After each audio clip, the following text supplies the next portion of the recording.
Speaker, saya juga berdiri di sini hari ini ada rasa kecewa dan amat duka cita.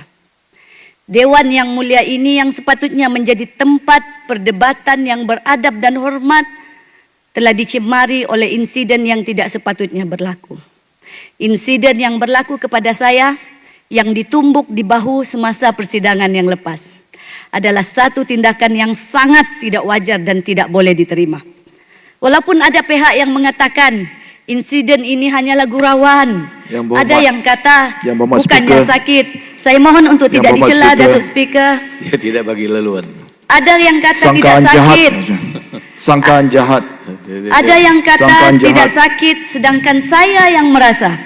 Begitu juga kononnya sebagai cuit manja dari seorang kawan. Yang berhormat Kunak, ada point of order dia kata sangkaan jahat. Saya tidak menyebut nama, Datuk Speaker. Jadi kalau boleh menjelaskan. Saya tidak menyebut nama dan saya merasa ini adalah teguran secara general daripada saya sebagai seorang wanita. Buat laporan polis dan buat laporan kesihatan. Jangan saya telah buat sembarangan. Saya sudah jadi buat. Di mana hasilnya? Saya sudah buat lama. Kenapa polis tidak ambil tindakan? Dan apa yang saya buat hari ini dan ingin saya sambung. Jangan cari populariti yang berhormat. Mana laporan polisnya kebukakan kepada Dewan ini. Saya minta supaya saya tidak dicela, Datuk Speaker. Bukan cela, yang berhormat bercakap bohong. This is my flaw. You flaw, but you are liar. You are big liar in the Dewan.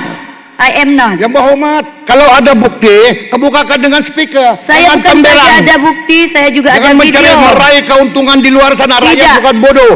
Saya tidak bodoh. Standing order. Standing order, Datuk Speaker.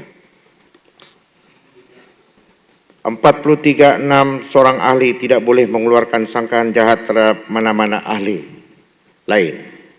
Dan saya tidak fikir saya sedang melakukan sangka jahat. Bahwa tertumbuk seseorang dan menyebabkan kecederaan. Sepatutnya sebelum dinyatakan di dalam Dewan ini adalah Dewan yang mulia. Bukan Dewan yang untuk bercakap bohong. Yang berhormat, saya mohon untuk saya menghabiskan perbahasan saya. Oke, yang berhormat, terima kasih. Yang berhormat yang dilantik, sila duduk. Yang berhormat Kunak, sila kemukakan satu aduan mengikut peraturan tetap mengenai insiden itu. Sudah tentu, by all means, sir. Okay. Saya sebagai wanita, istri dan seorang ibu tidak pernah dan tidak akan membenarkan ditarik balik itu. Mana-mana kawan saya untuk menyentuh saya sesuka. Saya suruh dia buat laporan. Kalau laporan dia tidak betul, saya teliti, saya suruh dia tarik balik. Kalau tidak kita kena buat ruling. Sudah tentu, jangan risau. By all means, saya sedia. Saya mohon. Kalau mislead Dewan, dia perlu diambil tindakan. Tidak ada masalah. Tidak ada masalah. Jangan menipu dalam Dewan ini. Tidak ada masalah. Gini, Tunku Lamak. Saya sudah minta dia buat aduan mengikut peraturan tetap yang diperuntukkan. Jadi kalau aduan dia terdapat bukti yang betul dan yang tidak betul, kita ambil tindakan yang sewajarnya lah. Yang Bapak Speaker, kalau boleh dia tunjukkan laporan kesihatan yang dia buat tuh, minta dia bacakan sekarang laporan dokter tuh, apa bunyi dalam laporan tuh? Kenapa saya perlu ikut cakap Tunku nih? Itu nanti dia buat dalam aduan sekali lah sama saya. Saya mohon Datuk Speaker untuk Datuk Speaker membuat teguran secara terbuka kepada para yang berhormat yang ada di dalam Dewan ini agar perkara ini tidak berulang. Dia akan buat aduan sama saya nanti. Saya akan buat. Datuk Speaker. Saya mohon Datuk Speaker, this is my floor. Mereka sudah ada peluang mereka. Aduan dia kepada saya dan saya akan teliti dan ambil tindakan sewajarnya. Saya ini dari tandas laju saya lari, Datuk Speaker. Terima kasih Datuk Speaker. Saya tidak perlukan jawaban daripada siapa-siapa. Saya hanya menyatakan pendirian saya bahwa wanita berhak dilayan dengan maruah dan dihormati. Itu saja. Saya ini sangkaan jahat, Datuk Speaker. Datuk Speaker, saya mohon untuk meneruskan perbahasan saya. Saya tadi sudah buat ruling. Siapa makan cili dia terasa pedas. Saya sudah minta dia buat DB aduan dengan bukti-bukti dia. Ini bukan soal makan cili siapa pedas. Saya ada ditelepon oleh. Bagi habis saya cakap. Biar saya bela. Saya tidak perlukan penjelasan sekarang. Saya biar ruling dulu. Saya sudah minta dia buat aduan. Saya bersetuju dengan yang berhormat Lamak tadi. Jadi jika ada buat laporan polis, laporan kesehatan. Saya telah ditelepon oleh pihak polis, tapi pihak polis kata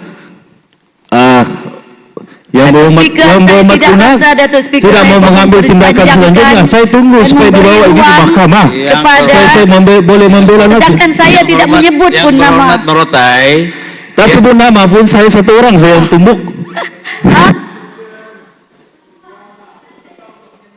Terima kasih atas pengakuan. Terima kasih Datuk atas Speaker. pengakuan. Terima kasih atas pengakuan. Datuk Speaker, kalau betul ada laporan lanjut biar mahkamah yang tentukan. Saya boleh membela diri di mahkamah. Kalau mau cakap saja, Ya, buat mohon persepsi dimasukkan macam-macam. dalam handset lah Merotai juga duduk, tadi. Merotai. Datuk Speaker, Biar diselesaikan nanti mengikut apa yang aduan dibuatnya. ya saya cadar dia ni Datuk Speaker, buat apa polis, buat tindakan mahkamah, buat laporan Datuk kesihatan. Speaker, perlu Kita mau tak tunggu kita Datuk layan Speaker. drama ini Datuk Bukan Speaker. drama di TikTok saja Drama Datuk ini Speaker. Datuk Speaker tidak perlu diteruskan. Beliau sudah pun mengaku, hanya Datuk beliau Speaker. saja yang Duduk, menumbuk. Merotai. Duduk. Dulu, okey, baik. Saya mohon meneruskan. Okey, teruskan. Datuk Speaker, terima kasih. Kemarin juga saya